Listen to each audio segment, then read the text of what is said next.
Welcome to Big Blend Radio's Nature Connection show with Lisa and Nancy, publishers of Big Blend magazines, and nature photographer Margot Carrera. Welcome, everyone. You know, it is the season of Halloween, and people get a little freaked out about spiders and bugs. And we're going to talk about mostly bugs, the six-legged ones. But I know spiders are going to creep into this conversation too. We have renowned entomologist and professor Barrett Klein joining us, and he's going to be talking about his new book that is out now. It's called The Insect Epiphany: How Our Six-Legged Allies Shape Human Culture. It is like a masterpiece of a book. I love, love, love this book. It's got art, it's got history, it's got nature stuff. If you're like me, who like bugs, like bees, butterflies, like anything that everybody's freaked out about, I like. But anyway, go to his website, pupating.org. I know, Margo, you're excited too, right? We're going to Oh, pupate. Are you yeah, ready? I'm ready. I just want to say pupate because that kind of freaks people out too. It's kind of like, because people, Barrett, people welcome, but people think that bugs are kind of connected to aliens. So there's that thing, don't you think, that people kind of feel that connection? The And really, dragonfly. I think the Eh? reason is that you've got fellow animals that are of a different size, similar enough, but kind of a deep, uncanny valley that they're different enough to be considered alien. But the Mm, more and more you look at each individual insect and observe their behaviors, the better you understand the proximity to mm, humans, not only in terms of yeah. our interconnectedness, but similarity in function. Well, what about ants? Like, I think ants are probably one of the coolest examples of it, right? Yeah, And you have oh, well over 19,000 described species. They're all considered truly social, although one is debated about. And they act by decentralized control, which means there's no leader. The queen just lays eggs. And oftentimes you have these emergently collective behaviors in terms of nest building, a division of labor.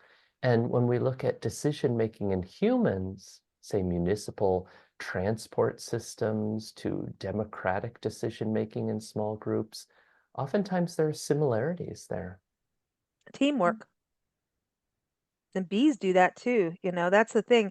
So the art side of it, and I used to live in Kenya and South Africa, and ants, we had these massive ant hills that I thought were the coolest thing. They're like sandcastles. So I know you connect art and nature together, art and insects, right?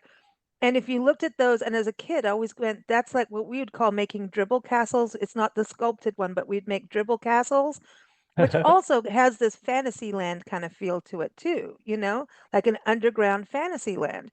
So what about that with ants? Are you on board with me with them being like castle creatures? Oh, yeah. And if we look at not ants, but termites, which are the social Oh yeah, yeah. cockroaches, and their castles of clay throughout Africa, we can think in terms of castles in a sense, giraffe tall mounds that are thermo Amazing. regulated with such architecture that the walls are permeous. The living bodies of the termites help to disperse the air Mm, as well as the nutrients. So mm, we actually learn not only about termites when we observe their behavior properly, but we can biomimetically learn from them and adopt their strategies architecturally. And mm. ants across the species, amazing nest behaviors, amazing defense behaviors. So when it comes to art, among those 19,000 plus described species, so many have been incorporated in beautiful artworks across Mm. the world. Some of my favorites involve weaver ants in Australia, as well as ants in Catherine Chalmers' work and Donna Conlon's work and others. And now, wasn't there some kind of mythology tied into butterflies in art way back Oh, when? yeah. Oh, yeah. In fact, pick an insect and you may have some symbolic, metaphorical use or adoption of that insect in some culture around the world. Butterflies, really, really common. But Mm. also, for example, witchetty grubs in Australia, they'll have very specific ceremonies dedicated to the witchetty grub, as well as a number of other insects. Same Mm. with indigenous cultures in North America. You'll have a butterfly dance and ceremony across a number of different communities. You'll have a bumblebee ceremony, mosquito masks worn at a mosquito ceremony, and the list goes I'm on. not in for the mosquito ceremony. I've Oh, been you might in be at the end of Louisiana. this Well, conversation. Louisiana and Minnesota got me, man. They got What me. what about beetles? I've seen Beetles. beetles in mythology. Absolutely. I mean, Yeah. if we think of the iconic example of Khepri, which is the morning manifestation of the sun god Re of ancient Egypt, Mm. this is the There you go. sacred Yeah. scarab I beetle, see. Scarabaeus Oh, caesar, where Yeah. they're rolling along the sun across the earth. And every sunrise is thanks to Khepri. And it even mm. extends beyond that. It's possible that ancient Egyptians thought about the sarcophagus in the form of a pupal beetle. Mm. The sacred, well, there was this rainbow scarab beetle that I saw in Mhm. Big Thicket National Preserve, Park and Preserve in Texas, out in the swampy land. And I think he was hanging out with dung. It was some kind of like mulchy. It was, I think it was late February. We're getting into spring there. And I'd not seen a scarab beetle here. Like you see dung beetles, and you've got a coolest sculpture of dung beetles in your book, like that Mhm. Mm. big old mountain, because they're fun to watch roll dung down the road. They're awesome. But this rainbow one was like, you're in art and in makeup and in clothes and everything. We try to represent and take those luminous colors from, that's the other part. So we want to talk about dung and color. Sure, dung and color, a hot Yeah. topic. I had advantage of going and visiting different archaeology, anthropology, entomology departments behind the scenes at the Field Museum in Chicago, the American Museum of Natural History in New York City, and other places. And the number of insect-inspired or insect-embedded archaeological, anthropological artifacts was too numerous to count for in my book. Mm. So I selected a handful here and there. Mhm. So you'll see little glimpses of iridescence. And it's Mm. not just family Scarabaeidae that has glistening iridescence, but you'll see it in buprestids and a number of other families of beetles, as well as morpho butterflies and others. And what that is, what iridescence is in peacock eye feathers and Mhm. others, is simply not pigment-based coloration that can degrade easily in UV light after death, for example, but little prismatic structural formations on the surface of wings or legs Mm. or prothoracic shields or whatever it may be, such that the rays of photons of light that refract through will alter in hue as you change your viewing angle. So you may Mm. see a ground beetle or a dung beetle that ranges from a coppery color through reds and even Oh, yeah, yeah. purples and blues, so that iridescence will last indefinitely as long as you have light to refract through it. And that has been used by a number of cultures for jewelry, for embedment in textiles from Vietnam to Africa, other parts of Southeast Asia, Mm. Latin America. I have an example of rhinoceros beetles and ant Oh, they're legs cool. and all kinds of things. And you'll also see it in contemporary art.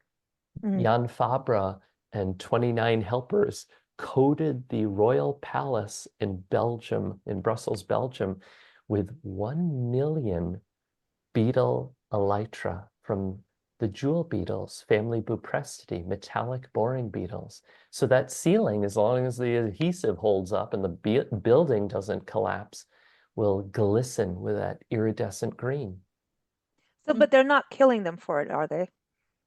That's a good question. My guess is yes. The claim is Ah, I no. had to go there. You had to go Yeah, there.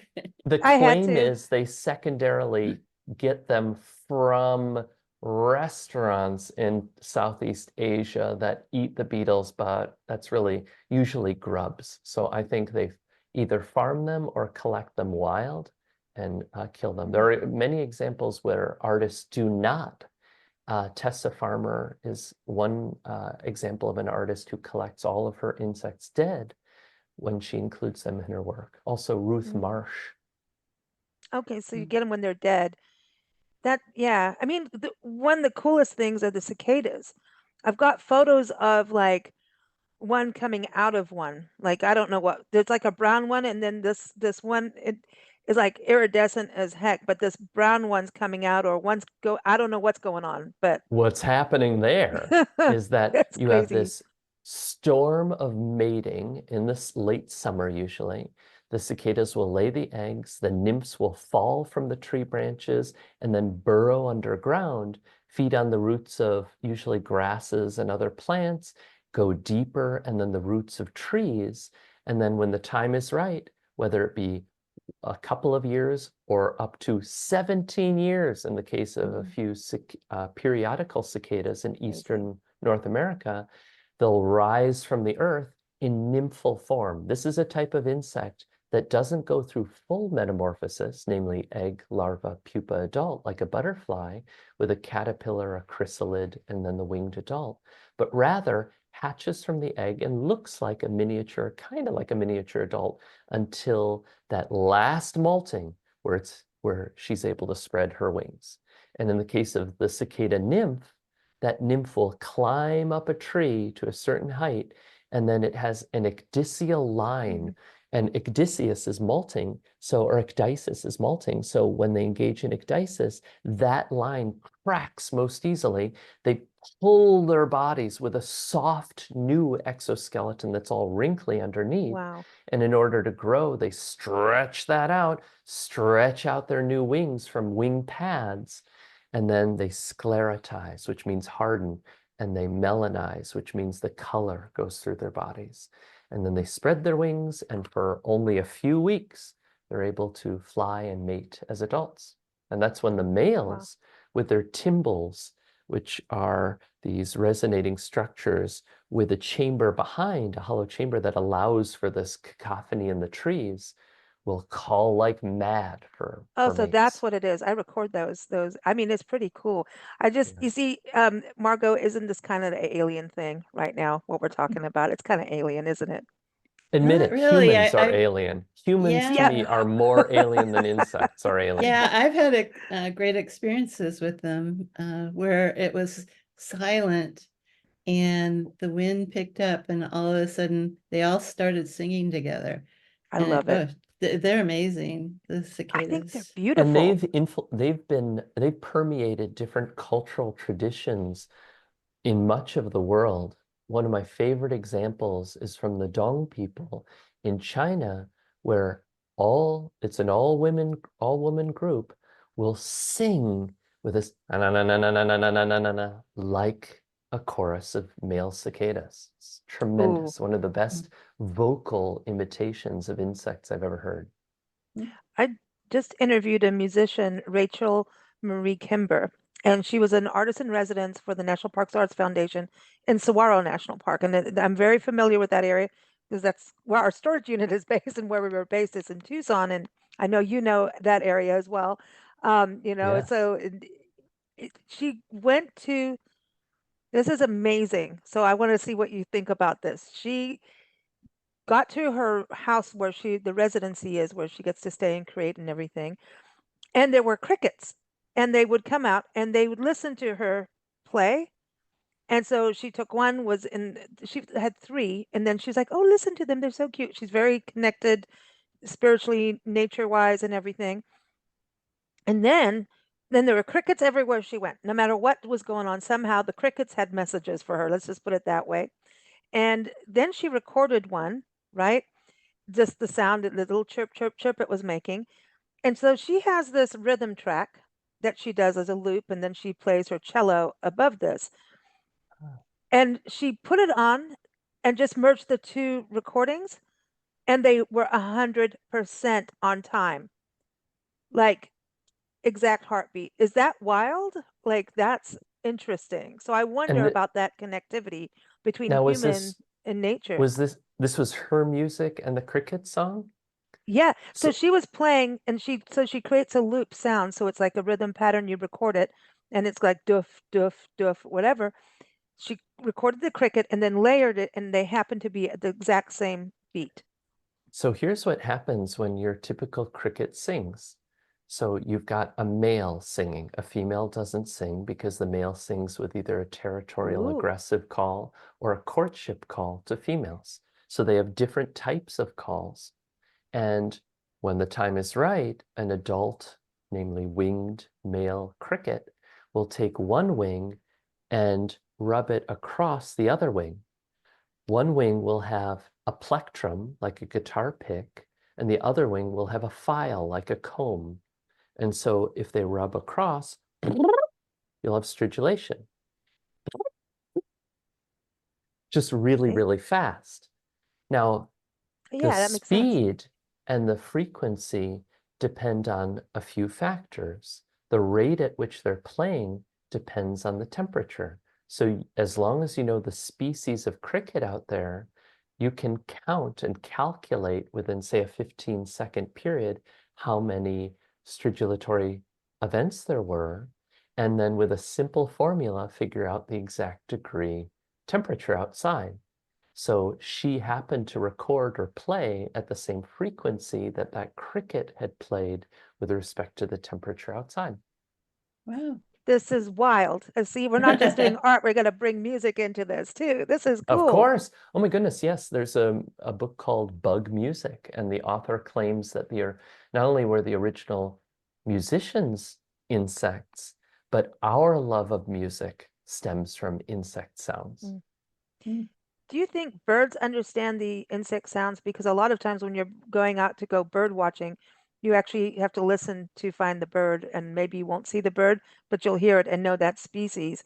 And I know that like I mean, mockingbirds are awesome with all their changes and copying. So do you think they like birds can hear the insects and understand where to go get them and vice versa? Kind of, well, I don't think the bugs are, well, that Oh could yeah. happen. Oh yes, absolutely. So I'll give you an example. First, I'll start out with bats and Oh, moths and then move to wonderful. birds and insects. There are a number of really beautiful studies showing clearly that some arctiid moth species have tymples that they can vibrate on their bodies, and when they do, they create ultrasound, the same kind of sound that's beyond our range of hearing that dogs can hear when you shake your car keys, for example. And so this ultrasound, which makes the echolocation in a bat's call, so the bat can have essentially an analog to a Hmm. visual of their environment so that they can navigate appropriately, the um, the moth will project and jam the sonar of predatory Mm. bats. So the bats now, instead of reflecting off of the moths, are now presented with this jarring from the moth of ultrasound and then just deviate in their path. So the Wow. moths detect the bat's ultrasound and respond in turn with their own ultrasound. So insects Wow. certainly respond to other vertebrate animals um, with sound and hearing. In the case of birds, some of your best hearing animals are birds. I mean, think of an Mhm. owl that's swooping silently above, listening to a rodent below a snowbank and then Oh, that's diving true. precisely there. Mhm. Well, birds can respond to insect sounds both in an attraction as well as a repulsion. So some insects will buzz, and some of those insects have venom. And so you'll Mm. have buzzing, harmless insects that are mimicking um, the toxic insects to confer benefits through mimicry. So it can be Wow. visual, it can potentially be multimodal, or not only visual, but acoustic as well. Wow. Wow. That's so when we look at the plight of insects, like we're definitely butterflies, right? We've talked a lot, Margot, about butterflies and bees on the Right. show. What about, I mean, I look at there's light pollution that we definitely need to be aware of. And then we have got pollution in regards to sound, which is something.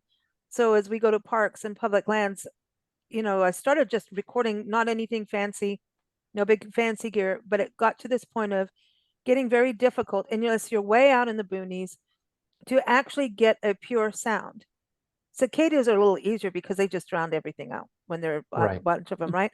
But getting these clear sounds, it's getting harder and harder to get, because I wonder now, is the sound pollution and is light pollution on top of it, are they both affecting insects? When it comes to sound or noise pollution, the literature is very clear about effects within amphibia. So frogs and calling alter their behavior depending on urban versus rural scenarios, and amplitude or level of sound, and birds as well. So a number of studies with especially frogs and birds show that noise pollution has a big effect. And then marine, goodness sakes, think of all the cetaceans that attempt to communicate long distances that are jarred and disrupted and disturbed to the nth degree. So sound pollution, I'd say, is the worst in marine environments. I don't know of any insect examples, but those that would be most susceptible would be those who depend fitness-wise on attracting mates, like your orthoptera, your crickets, katydids, grasshoppers, for example.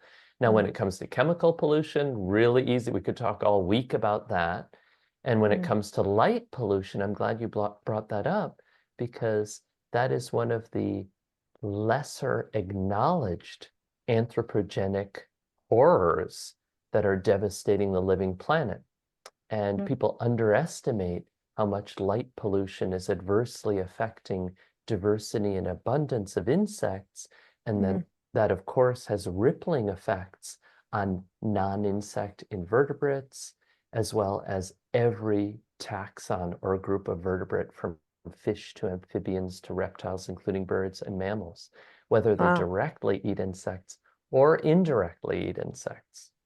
I know birds are really affected in their migration, and even bats, I think. I know Tucson was really good about light, and having that kind of turn the lights off once in a while. You don't need them on. I mean, Margot, do you get any kind of things like that in San Diego about turn your lights off? Actually, no, I wish we did, because my neighbors have these lights. I mean, they're so bright that my window lights up at night, and I have trouble sleeping because sometimes the lights are shining on the window. So And if it's affecting me, it's affecting the birds, it's affecting, nighttime nocturnal animals as well. another great example is fireflies. And people have shown that light pollution disrupts firefly behavior.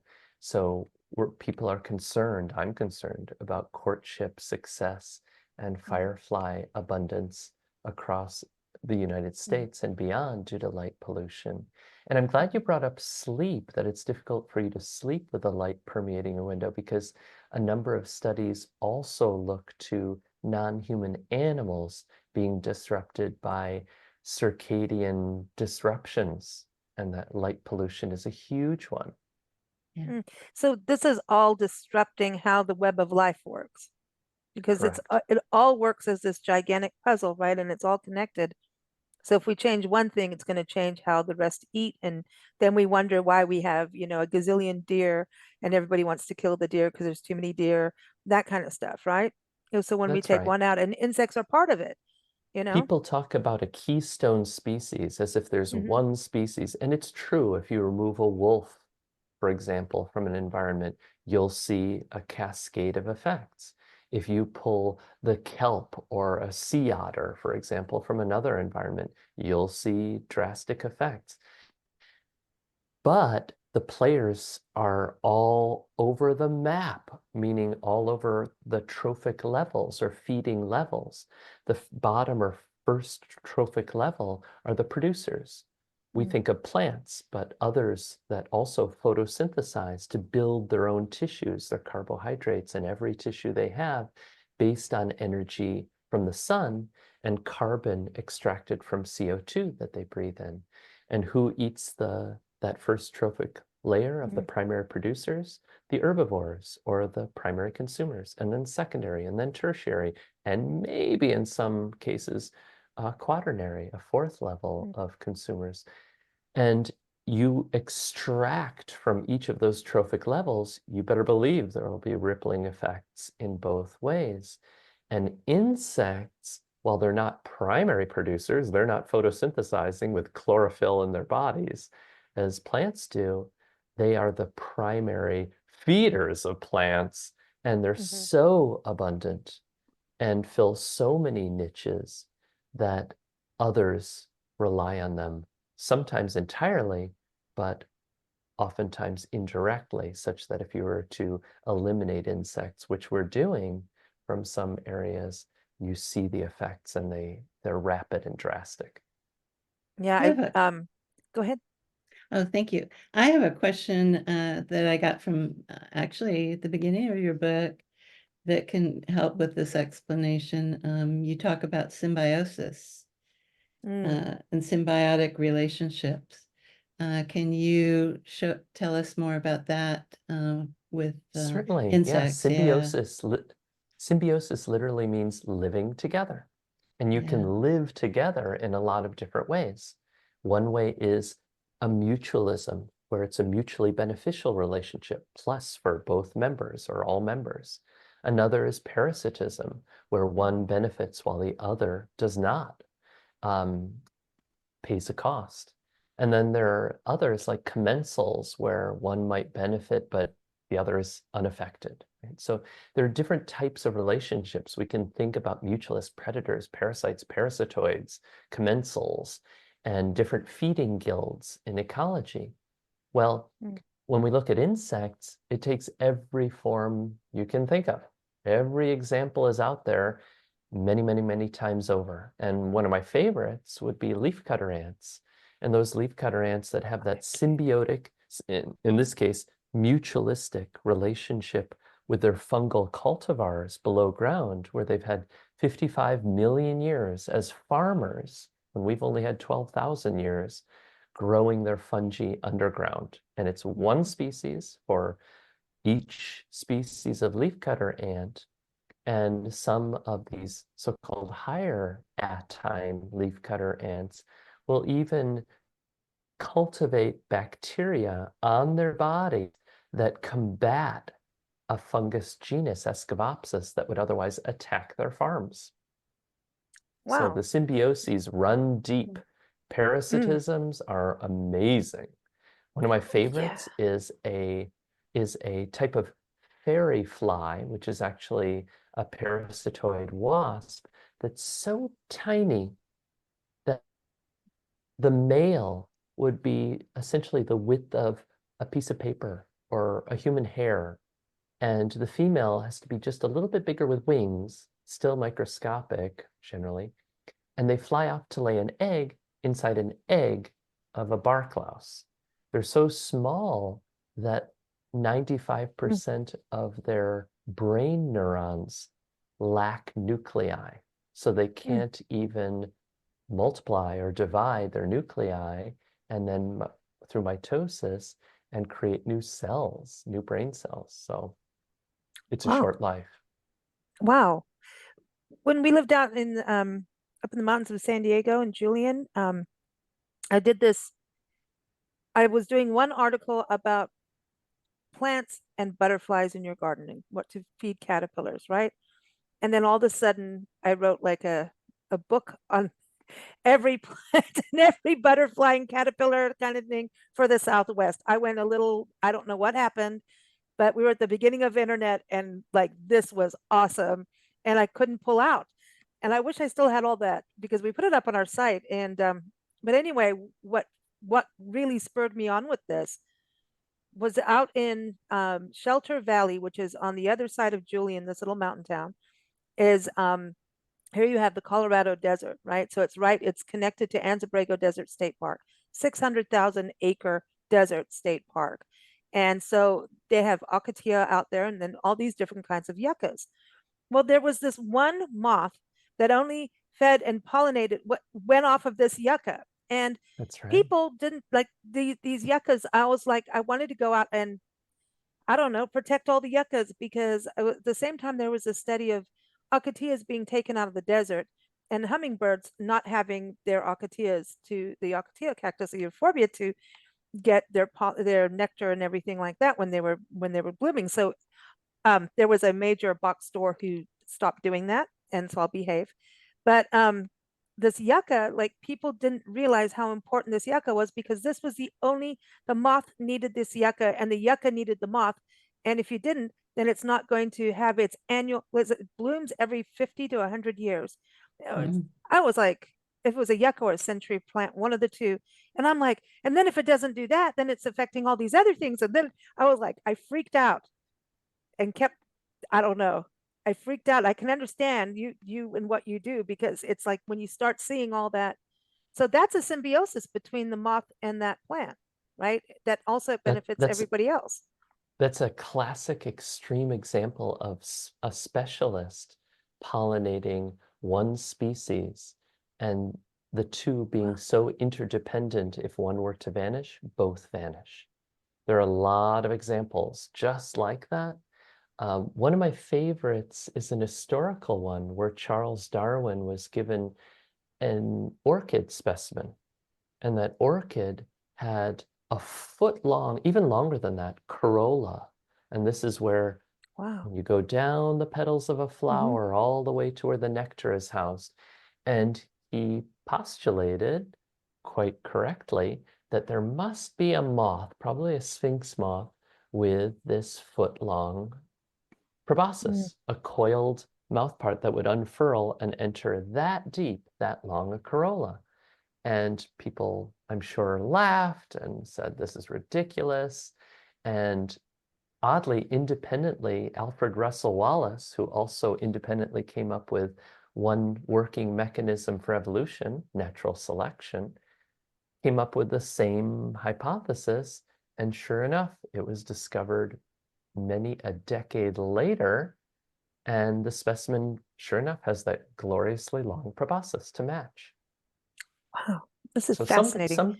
sometimes it pays to have a symbiotic association with a generalist, and sometimes it pays with a specialist. This is fascinating. So I want to go to silkworms. Okay, because you have the silkworm thing is a big deal in the book, right?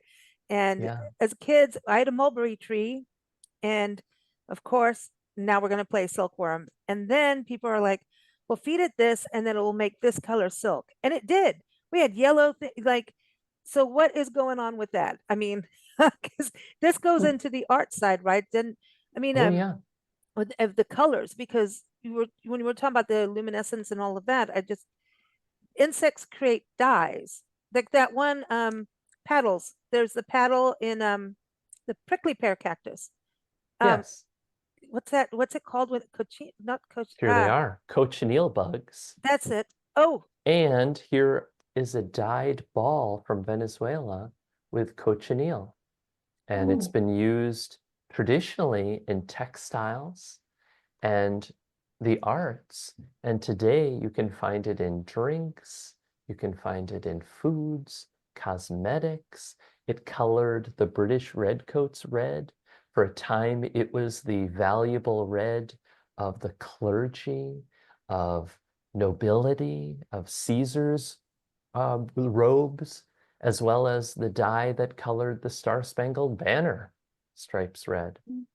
This red was so valuable that the Maya and Aztec people had domesticated it for millennia to produce this unusual scale bug that was optimized for producing the perfect red, according to Amy Butler Greenfield in her excellent book, and was exported by Spanish conquistadors to the Old World, and that affected how people, they raved over this new source of organic red that was more potent, more accessible, and more valuable. wow. So now it's getting to the values, right? So Oh, yeah. silkworms and silk, that had to be value, right? And here's a Yes, there they are. cocoon. This is a cocoon that's made of one probably mile-long filament from the head spun by a Bombyx mori silkworm moth caterpillar. And Bombyx mori is the domesticated silkworm moth, and all moths spin silk, oftentimes to protect themselves in a form of a cocoon as they go through the pupal stage before they eclose as an adult, a winged adult. But in the case of Bombyx mori, we have kind of trapped it into a state of utter dependence. They rely on humans entirely. If we set them free, they'd be dead within the month because they can't even fly. Mhm. And they produce and have for 5,000 years this lustrous fiber that, when heat treated, namely killed in the cocoon, and then wound up in skeins, we can either dye or, as you've suggested, feed them differently, and then you'll get different colors, different hues emanating from that shiny fiber to produce textiles and all manner of utilitarian material goods. Should we be feeding them though? Because I was thinking about that as a kid. I mean, I think I gave mine just mulberries. I don't know where the Yeah. yellow came from, but I mean, is it okay to do? I mean, are you hurting the caterpillars in their little Not in the shoe least. box? As long as the food isn't toxic, it's Okay. a-okay. Because while What? they'll focus on the mulberry, you can Mm, fiddle with food dyes, their food. okay. Mm. I want to know if Margot did it. Did you have silkworms? I didn't have silkworms, no. No. They're They didn't, cool. they weren't in my area, I guess, maybe. Did you play with bugs as a little girl? Oh, yeah, yeah. Okay, I played cool. with snails. We had lots of snails. Snails are Yeah, cool, man, because they they do their are little cool. dings. Yeah. Yeah, No, yeah. no. We played with a lot of bugs and we had a lot. I mean, Kenya, when we would leave the hallway light on, and this is in the late 70s, early 80s, and you leave the hallway, and we're not all, this is not like you had air conditioning and everything. You're in the equator, but you leave your hall light on at night. 1 in the morning, go look in the hallway, and it would freak anybody out. But we'd have like the big walking stick, I don't know what those are, but the Oh yeah. walking sticks, and we'd have Was scorpions, it You we'd have like that one. this everything. one? Oh, Oh, yeah, dude. yeah. Oh, that's a monster of one. That's Yes. cool. Are Yeah, they I've related seen to those. praying mantis at all, or no? All organisms on the planet are related. So it's just a question of proximity or distance of relatedness. Like we're related to cockroaches, but in terms of those phasmids or leaf insects, stick insects, they're in one order that's not too distantly related from Blatodia or the cockroaches. Huh. So we're all okay. I like that we're related to cockroaches. So this Oh is a yeah, way we to get certainly people are. to understand that, we're related to these bugs we may not like, but so they're family, so be kind. It's all a matter of like how long ago, how recent is your common ancestry. So for example, go back 6 to 7 million years ago, and guess what? Homo sapiens is most closely related to a shared ancestor with chimpanzee species. Go deeper, and it's with gorillas, and go deeper, and it's with orangutans. Go deeper, gibbons. Go deeper, Ew. prosimians. And then deeper than that, or more ancient ancestral node, and then you've got a shared ancestor outside of primates with other mammals, and deeper outside of mammals with reptiles, including birds, and deeper, and then it's with amphibians, and deeper, and it's within different groups of fish. So you have to Well, go I'm gonna back listen, I'm gonna 5,000. edit this out and put us in our family history podcast for genealogy. Yeah, that's a good one. That's a I- good And one. and you and you have to go back 540 million years or so before you have our shared ancestry with wow. invertebrates. Wow, that's amazing. That's Mm. amazing. They because insects are so they're smart. I mean, and then you look at like praying mantis, I think they're super cool, but they do eat other mantis, don't they? Don't they? So So that's they are cannibalism. Like, Oh, there's plenty of cannibalism all over. Lions cannibalize all the time, mhm, right? So you pick a Mhm. group and there's probably some cannibalism involved, humans. including Homo sapiens. And so Yeah. in the case of praying mantids, sure, they'll eat anything they can hold with their raptorial forelegs and bring to their mandibles. And in Mm. the case of females that are ready to mate with males, if that male carefully approaches her and is able to inject his sperm into her reproductive tract, and she's accepting of that.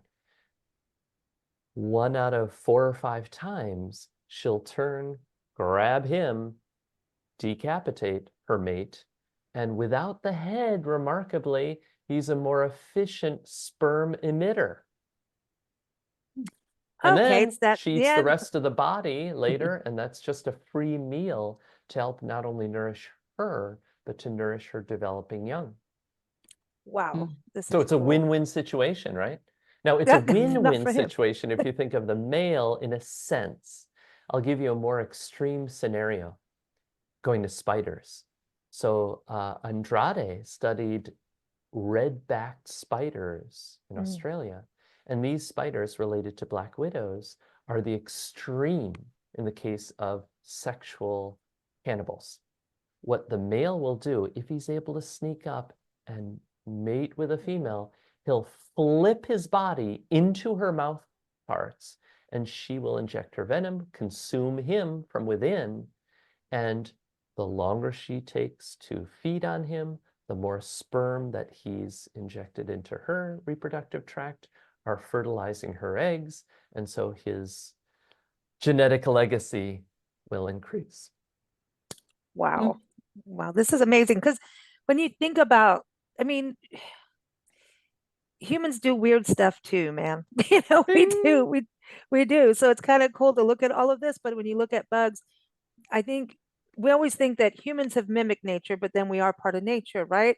So when I look at dragonflies, I was talking about that with Margot before we recorded today. I'm like, I want to talk about dragonflies because I photographing them to me is super cool, because their eyes and the way their wings are, I'm going, how much did the Wright brothers take from them? And then goggles, our goggles for air, when we did flight in the beginning in those little Wright planes, did they take the goggles from the dragonfly and go, we need goggles like that, Let's go way back because you to cover this in Leonardo your da book Vinci. too, like the flight Yeah, part. so I mentioned dragonflies quite a lot, and in many different arenas. One, I have a picture of Leonardo da Vinci's drawing in which he had designed his most elaborate complex flying machine based on dragonfly wings.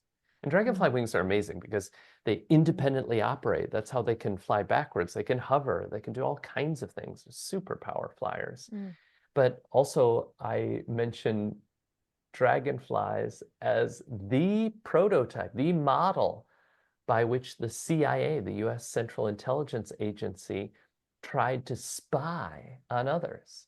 What do? You pick an insect. Originally, I thought maybe a bumblebee. We could send a little bumblebee bug to listen in on covert operations of our enemy, right? And they found that the bumblebee was too erratic, too difficult to mimic. So there was an amateur odonatologist, or someone who studies dragonflies, and he said, how about a big dragonfly? So they mimicked Anax junius, the green darner, a big one, and they made a model that by the end successfully flew 200 meters for 60 seconds. And what they could do, they could control it with a motor in the thorax that was gas operated, would run through the body and out the back end, further pushing it.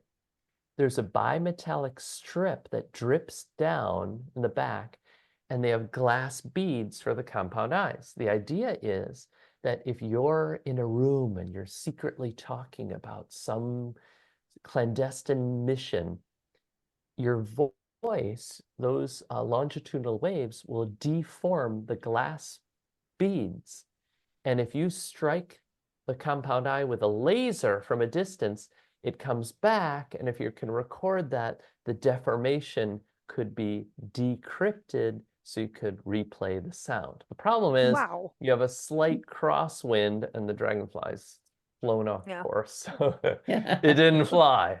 Well, the dragonflies are, when you go to a wetland and you see them on the lily pads and they circle around. So what are they going after? Is it just water? Or are they going after bugs? Or are they going after little thingies in the water? Like, what are they doing? If you were smaller, they'd go after you. Mm. Yeah, they're pretty vicious. Yeah, Yeah, they're mantids on the wing all the time. If you look at their legs, they're Mhm. simply perching legs. They don't walk with them as adults.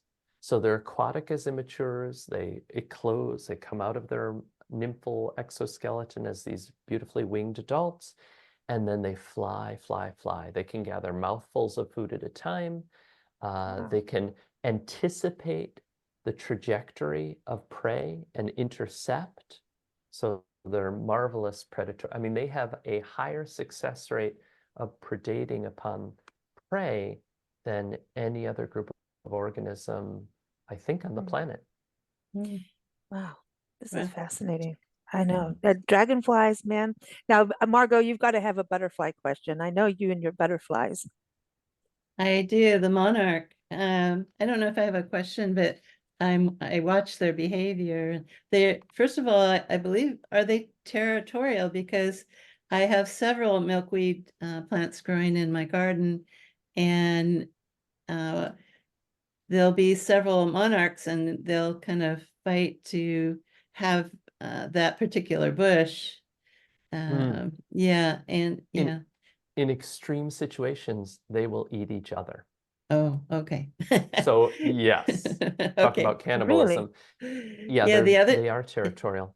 And that's from adulthood to through their lives because the adults look for leaves. And this is for many butterflies, like pipevine swallowtails. They'll fly, and if they see eggs from other butterflies of the same species, they'll avoid laying eggs there because those eggs are going to hatch first and they'll outcompete the eggs that the mother would want to lay. So she'll lay elsewhere. That's why there's some passiflora flowers that have little spots that look too much like butterfly eggs.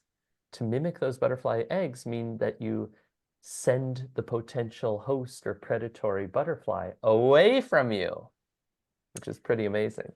That's pretty cool. That's and then pretty they go cool. back and they check on the plants. They'll make passes all day long, checking on, their spots. That's Very cool. You've interesting. seen that in Yeah. your yard? Uh-huh. That's Ah. Yeah. cool. That's Yeah. cool. It was a couple years ago, we went hiking in Pisgah National Forest in the Blue Ridge Mountains, and it was this beautiful meadow area. And, it's end of August, so it actually got chilly. And we noticed that as the chill was coming in, the butterflies were slowing down. And there was just swallowtails and pipevines, I mean, and monarchs. And just it was magical. But as it chilled down, we were getting to, I mean, fall comes a little bit quicker up here, but we're walking and I was going to film one, and one uh, swallowtail came flying right over me, landed on my head, and then took off. And I could hear its wings, and people think I'm nuts. And I'm like, no, I think it's because it was slowed down. It was, I've never, like, that was amazing. That I still can't, I still punch myself over that. It's crazy. I love listening to the beating wings of butterflies and other insects. It's marvelous. And you talked about slowing down and butterflies roosting, but while people in the literature have mentioned sleep of butterflies through history, nobody's really looked carefully at sleep in any butterfly species. And so that's what one of my master's students, Erica Bjorngard, is doing right now with monarch Oh, wow. butterflies. And she's also Mm. looking at it in light of light pollution. Oh, now what There you about go. climate change? Because if the temperatures are changing, Mhm. right? And I know that the insects are not in the water, in the ocean anyway, right? They're on the beach. Well, You yeah, get sand there are, fleas. there are some insects that will live on the surface of oceans. And there are some insects that develop at the bottom of Salt Lake, for example. But you're right, by and large, deep pelagic environments are devoid of insects. Mm. And the best thought is maybe non-insect crustaceans have already filled those niches. Hmm. There's no really good explanation. But climate change, the way weather is now, with these cycles. And we've had these cycles before, but we now know we're kind of adding to the cycles and spinning it a little quicker. We put it on the spin button. Is Are you seeing that with insects changing according to that? Which again, we're going back to that web of life and the ripple effect. Any of that change happening for insects? Yeah, there's no question. So even decades ago, people were monitoring scientifically behavioral changes, host shift changes by insects due to the global climate crisis. Mm. Yeah. And that's where the monarchs, right? It's often what we Yeah. talk about. Yeah, my Mm. monarchs, they're mine. I've they're You've now adopted living. ownership of the I've monarchs. adopted Yeah. them, and they're living in my backyard, and they're beautiful. But they used to come and go because they migrate, right? But Yeah. because we're starting to feed them in our backyards, and we have a milder climate here in San Diego, they're not migrating as much. I'm noticing that they're sticking around to where Mm. we're Oh, that would be feeding them. really, I wonder if that anecdote will play out in a large way, where you'll have less and less migration. Now, and you're seeing this at the fall, the tail of fall, because you have a different migration pattern on the West Coast than we do over here, where they'll fly all the way through, even from Point Pelee, Canada, all the way to Michoacan State, Mexico, to Mm. one patch of forest. And Mm. in California, that western, they just go down and then go back up. Yeah, Isn't it Mexico.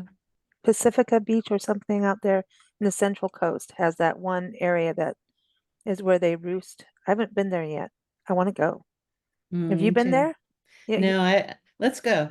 Okay. All right. Well, that's the other Road thing trip. people about their roosting. I'm interested in what your students doing because butterflies go in trees just like fireflies tend to. People are always thinking butterflies and insects are always out on a flower, and that's not true from what I've seen. They kind of hang out in the trees, you know? That's So right. is that just like a safety thing, or are they getting other, I mean, what's going on in the trees? Well, the only reason to be on the plant is if you're feeding on it, and so, or laying eggs on it as an adult. And so the adults are just checking out places to lay eggs or to mate, or going to flowers to feed on nectar.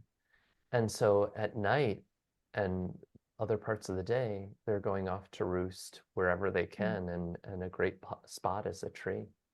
Wow. This is And exciting. as far as safety is concerned, monarch butterflies don't have to care too much. They have aposematic or warning coloration with their bold orange, black, white patterns. Why? Because they've sequestered toxins from the milkweed on which they've fed. So it's throughout their tissues. Anybody tries to bite them, they're going to be vomiting. A classic study shows a naive blue jay being fed a monarch butterfly, immediately projectile vomiting, one-time learning, offer that blue jay that now has a one-time experience another monarch butterfly or a viceroy butterfly that's a mimic that looks very close to a monarch will have nothing to do with it. Oh, wow, this is cool. I could talk bugs all day. Thank you for joining us. This So is could I. Thank you. I know. I'm like, I could have like I just everything went because to I school today. I know, right?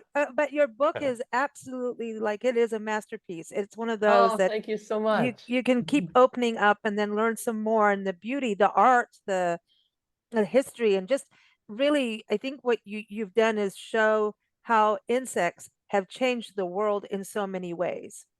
I mean, just even like the silk, right? That changed Right. trade and commerce internationally, As did the like spice. cochineal bug, as did Yeah. lac with shellac, as does honey Yeah. industry, beeswax industry. And you can think about the arts in terms of the lost wax process, just Oh casting gosh, I things know. in metal using the wax of bees. The list goes Amazing. on. It's amazing. Well, thank you so much for joining us. And anytime you want to come back, we want you to. Hurrah! Every Well, thank you We've so got much for lots of the questions. opportunity. This was I a lot know. of fun. I Thank loved it. you. Loved it. Everyone, again, the book is out now through Timber Press, and they're awesome. They're really a great company. Go to get the Insect Epiphany, how our six-legged allies shape human culture. So check that out now, and you can go to pupating.org. I have to say pupating. I just love that. I'm going to say it all night. Leave Back me in my alone. I'm biology pupating. days. Yeah, I know. I love it. Let's all go pupate. Okay. Thanks so much. Thank you. It's been a Bye. pleasure. Thank you for listening to Big Blend Radio's Nature Connection show. Follow us at bigblendradio.com and keep up with Margot at margotcarrera.etsy.com.